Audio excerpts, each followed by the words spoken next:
A'udzu billahi minasyaitonir rajim. Bismillahirrahmanirrahim. Wailul likulli humazatil lumazah alladzi jama'a malahu wa 'addadah yahsabu anna malahu akhladah kalla la yunbadhanna fil hutamah wa ma adraka mal hutamah narullahil muqadah allati tattali'u 'alal af'idah innaha 'alaihim muqsadah fi 'amadin mumaddadah. Wailul likulli humazatil lumazah. Nah, kita bahas dulu hubungan basmalah dengan ayat pertama. Wail itu artinya celaka. Bismillahirrahmanirrahim, celaka. Nah, kok bisa bismillah celaka? Sebenarnya ini sesuatu yang hebat, ini sesuatu yang keren. Mari kita lihat dari salah satu sudut pandang begini. Bismillah, dengan menyebut nama Allah. Siapa dia? Dia itu Tuhan yang maha berkehendak. Satu-satunya nama yang penting. Selain dia tidak ada yang penting. Satu-satunya yang punya otoritas, selainnya itu nihil. Maka dengan menyebut namanya yang satu ini, siapapun menjadi berarti. Apapun menjadi berarti. Makanan tanpa bismillah ya sudah duniawi. Tapi dengan bismillah ia akan bernilai abadi hingga ke akhirat kelak.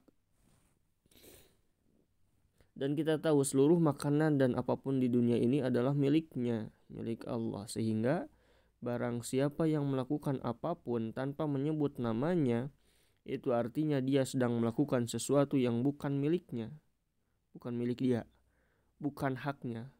Sandal orang saja harus izin dulu ke pemiliknya jika mau digunakan. Lah ini dunia dan seisinya milik Allah, seenaknya saja mau langsung dipakai tanpa kata bismillah. Tapi ya sang maha pemilik nama Allah itu punya sifat Ar-Rahman, maha pengasih, yang kasihnya rata. Izin atau tidak dia tetap membiarkan siapapun yang menggunakan fasilitas yang diberinya. Tidak ada orang yang makan lalu tidak baca bismillah kemudian dia tidak bisa menelan misalnya gara-gara itu. Gak ada. Tidak ada orang yang minum lalu tidak baca bismillah kemudian dia tersedak. Tidak ada.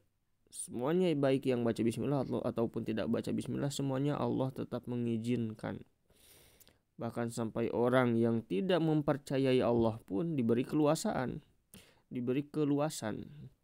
Padahal mereka orang yang anti bismillah. Bagaimana mau bismillah? Percaya saja tidak. Bahkan mereka minta izin kepada yang bukan pemiliknya. Mereka meminta izin dengan menyebut nama tapi bukan nama yang memilikinya. Penyembah patung misalnya mau makan, minta izinnya ya malah sama patung, bukan bismillah tapi bismil uzza, bismil lata. Bayangkan, kamu punya uang 1 juta, kamu berikan kepada Zaid, kepada seseorang, si Zaid misalnya, lalu Zaid berterima kasih kepada orang lain, sama sekali tidak berterima kasih kepadamu. Apa perasaanmu? Bagaimana yang kamu rasakan? Nah, seperti apa perasaan Allah yang setiap hari diperlakukan seperti itu, digitukan oleh orang-orang yang salah dalam berbismillah, tidak bismillah tapi bismil uzza, bismil Yesus, bismil pohon, bismil matahari misalnya, apa saja. Tapi ternyata tetap diizinkan kan? Tetap enak mereka makan, tetap segar mereka minum. Bahkan anggota tubuh bagian dalamnya tetap berfungsi sebagaimana mestinya kan? Itulah arti dari kata Ar-Rahman, itulah sifat Ar-Rahman. Berapa kali pun didurhakai dia tetap mengasihi. Tapi di Ar-Rahim, dia itu yang maha rahim, ada kasih sayangnya yang tampak hanya di akhirat saja, dan itu lebih spektakuler daripada kasih sayangnya di dunia. Kata Nabi, innallaha mi'ata rahmatin anzala minha rahmatan wahidatan bainal jinni wal insi wal bahaim wal hawam fabiha yata'atafuna wa biha yatarohamuna wa biha ta'ataful wahsyu ala waladiha wa akharallahu tis'an wa tis'ata rahmatan yarhamu biha ibadahu yaumal qiyamah. Jadi Allah itu punya rahmat 100%. 1% dari 100-nya itu diturunkan di dunia, dibagikan ke seluruh makhluk yang ada, baik itu jin, manusia, hewan, serangga, apapun yang ada di dunia itu merasakan rahmat Allah, kasih sayang Allah. Dari satu rahmat ini semuanya bisa merasakan bahagia, merasakan nikmat, enak, senang, apapun. Di setiap orang loh, di setiap person.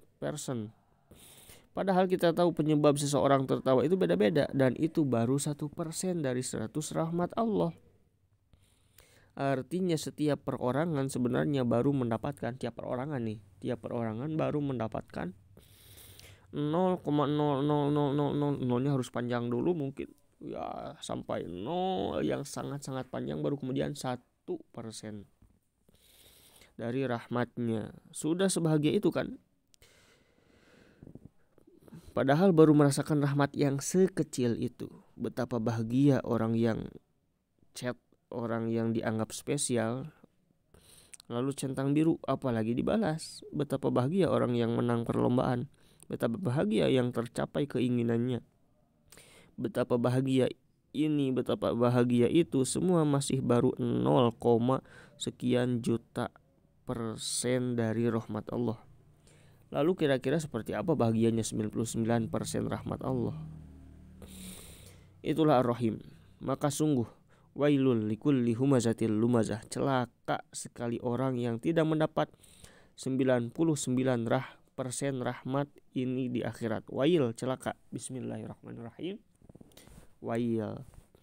Nyambung kan bismillah dengan isi surat. Nah, beginilah Al-Quran. Bahkan kata beberapa ulama, setiap bismillah di setiap surat itu punya makna yang berbeda-beda, yang nyambung dengan ayat selanjutnya. Bismillahirrahmanirrahim, alhamdulillahirrabbilalamin, itu sangat jelas, tampak nyambung. Bismillahirrahmanirrahim, tabarakalladzi biyadihil mulk misalnya, itu nyambung antara bismillah dengan tabarakalladzi. Bismillahirrahmanirrahim, idza waqa'atil waqiah, itu nyambung. Dan setiap bismillah memiliki makna yang berbeda dari setiap surat dalam Al-Quran. Wail biasanya artinya adalah celaka. Ada orang yang menghadapi suasana berat, ia mengatakan ya wailana, aduh celaka aku. Ada orang yang menganggap seseorang berbuat sesuatu yang berbahaya, dikatakan wailak, celaka kau, celaka kamu. Artinya wail adalah kalimat yang diungkapkan pada segala hal yang berhubungan dengan kenistapaan. Tapi celaka ini satu namun bermacam-macam. Jadi celakanya satu tapi bermacam-macam. Anak SD yang terlambat masuk sekolah, ia mengatakan ya wailana, aduh celaka Nah, apa celaka yang menantinya? Berdiri di kelas, disetrap, dihukum guru. Maka berdiri di kelas adalah wail bagi anak SD. Dan seandainya sang guru mengatakan kepada anak tersebut, wailak, celaka kau, celaka kamu. Apa celaka yang menantinya? Iya, berdiri di kelas.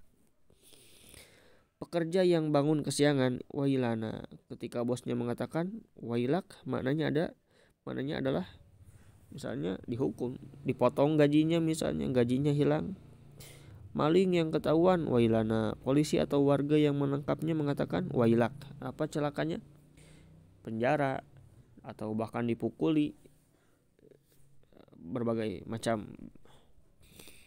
Itu semua menggunakan kalimat wail, tapi beda tergantung siapa yang mengatakan. Entah itu guru, bos, polisi, atau siapa. Ini kalau gak percaya. Dalam surat Yasin, a'udzubillahi minasyaitonirrajim, qalu inna tatyaruna bikum la illam tantahu lanarjumannakum wa la yamassannakum minna 'adzabun alim. Kata orang kafir, ini itu gara-gara kalian, kalau kalian tidak berhenti akan kami rajam kalian, akan kami azab kalian dengan azab yang pedih. Nah, coba apa sih manusia kecil, hanya manusia yang kafir bahkan omongannya besar sekali. Sepedih-pedihnya azab jika yang melakukan adalah manusia, ya paling resikonya cuma mati. Coba siksaan paling hebat yang diberikan manusia apa? Tetap saja pada akhirnya mati adalah puncak dari siksaan tersebut. Bukan mati hidup terus. Pas mati ya selesai. Makanya oleh para utusan kalimat tersebut tidak dihiraukan sama sekali. Mereka malah menjawab, kata para rasul yang diutusnya, qalu ta'irukum ma'akum ma in dzukirtum bal antum qaumum musrifun. Para rasul menjawab, ya gara-gara kalian sendiri. Orang kalian cuma diperingatkan malah begitu. Kalian ini terlalu berlebih-lebihan. Ayo coba. Ucapan azab atau celaka-celaka mereka sama sekali enggak ngaruh. Tidak berdampak apa-apa.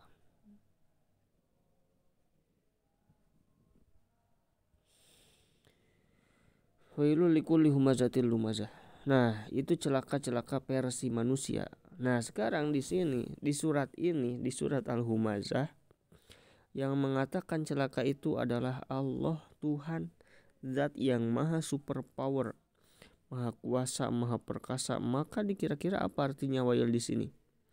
Wail di sini artinya ya azab, artinya sebuah lembah di neraka. Gak mungkin Allah mengatakan wail terus artinya cuma dipotong gaji. Wail artinya cuma disetrap, dihukum sedikit doang. Makanya di surat ini diingatkan dengan kalimat narullahil muqadah. Narullahil muqadah. Nar itu api. Apinya korek ya begitu, itu beda dengan apinya gas. Api gas beda dengan apinya lapa. Itu api panas juga tapi kan beda. Lah ini narullah, apinya Allah, bagaimana?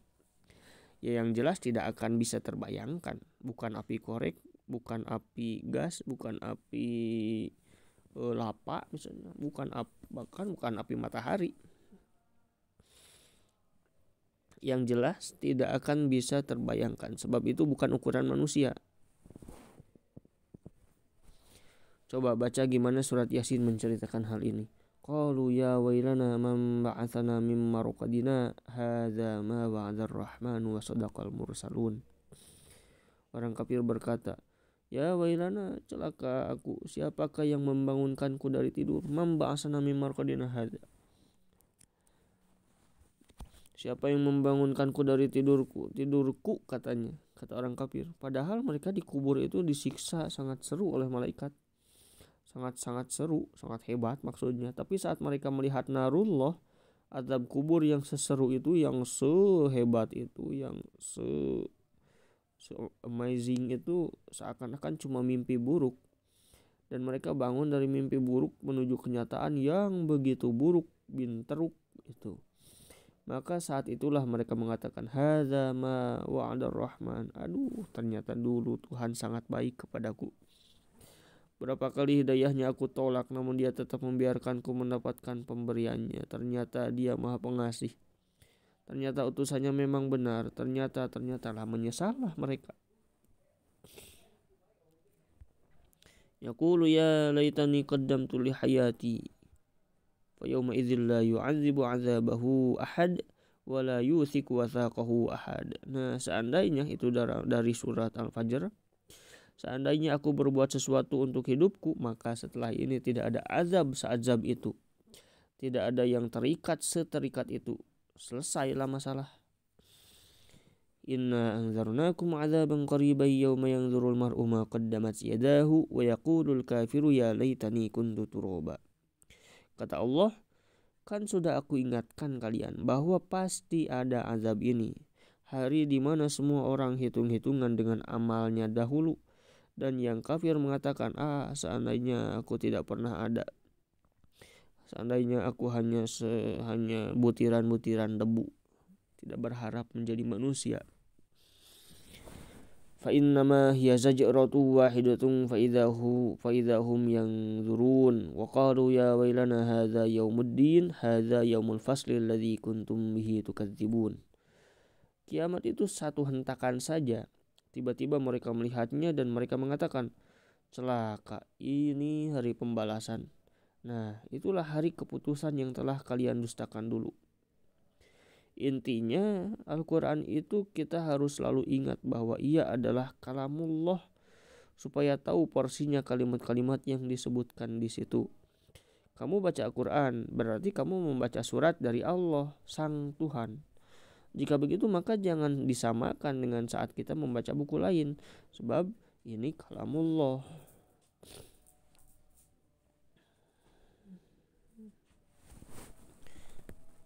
Nah, itu wailul likulli humazatil lumazah. Humazah, lumazah. Apa itu humazah, lumazah? Humazah, lumazah ini sebenarnya masuk ke bab itsba dalam ilmu bahasa.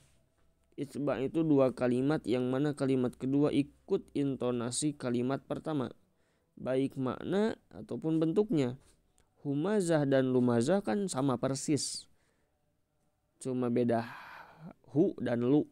Sama ke selanjutnya mazah, maknanya mirip-mirip.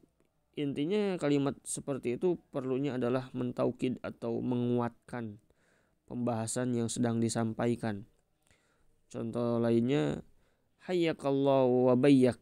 Hayyakallah wa bayyak, kalimat penghormatan awalnya pakai ha, yang kedua pakai b, bayyak, yang pertama hayyak. Maknanya ya mirip. Contoh lagi, kalau kita pernah ngaji jurumiyah pasti menemukan kalimat akta abta, akta'ahum abta'ahum. Yang kedua maknanya adalah semuanya. Kata pertama pakai ka'ak, yang kedua pakai b, ab. Hasan basan, hilun bilun, asyan nasyan, al-hinnu wal binnu, nah dan seterusnya. Bahkan itu bukan di bahasa Arab saja, bahasa Inggris juga ada, hello, yellow, fellow.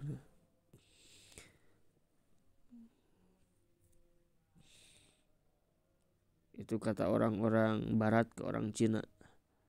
Di Indo juga banyak bentuk itsba seperti ini, kocar kacir, hiruk pikuk, ombang ambing, cerai berai, nah, banyak.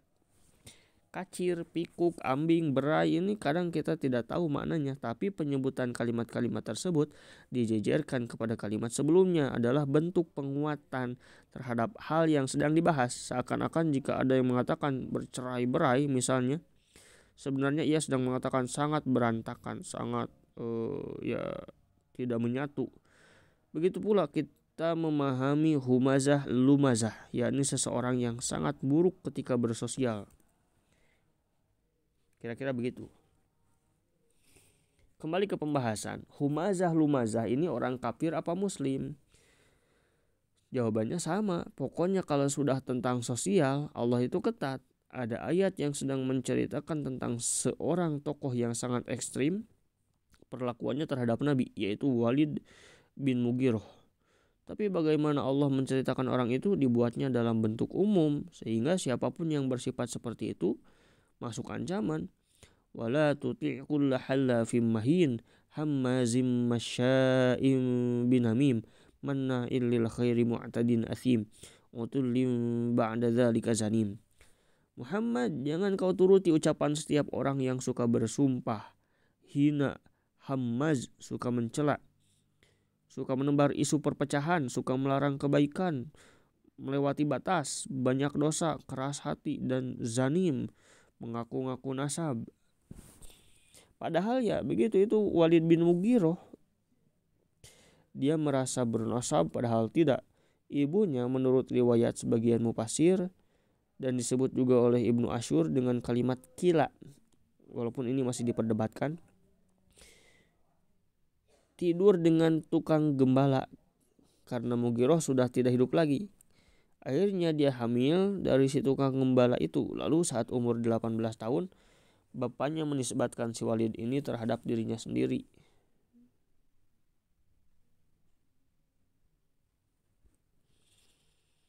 Bahkan di riwayat lain dalam kitab Ansabul Ashraf karya Al-Baladri, Walid ini nama aslinya Daisam bin Sok'ab, seorang budak asal Romawi Kemudian Mughirah melihatnya, terus dia suka, diambil, dijadikan anak dan dinamai Walid. Maka kata Hasan suatu hari, mata samaita bismik, samai kul lil Walid, mata samaitu bismik za min kana daisam fil asma'i kal halam kal hilmi. Katakan kepada Walid, kata Hasan, kapan kau bernama Walid, atau dia hanya seorang daisam dalam nama bagai hayal. Intinya kata Zanim di Quran tadi mengarah kepada si Walid. Bahkan 9 sifat yang dibeberkan Al-Quran mengarah kepadanya. Wala tuti'u lahallafim mahin hammazin masya'in binamin marna'il lil khairi mu'tadin asim utullin ba'da zalika zanimin. Nah, itu mengarah semuanya pada Walid, si Walid atau Daisam.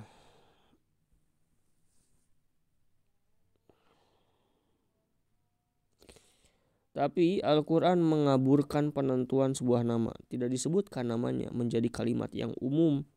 Siapa saja yang begitu ya jangan turuti mereka. Begini saja.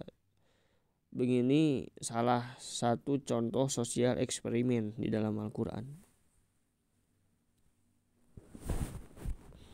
Bayangkan hadis ini juga, urusan iman saja bergantung kepada sekedar ngomong baik atau mending diam. Man kana yu'minu billahi wal yaumil akhir falyakul khairan aw liyasmut.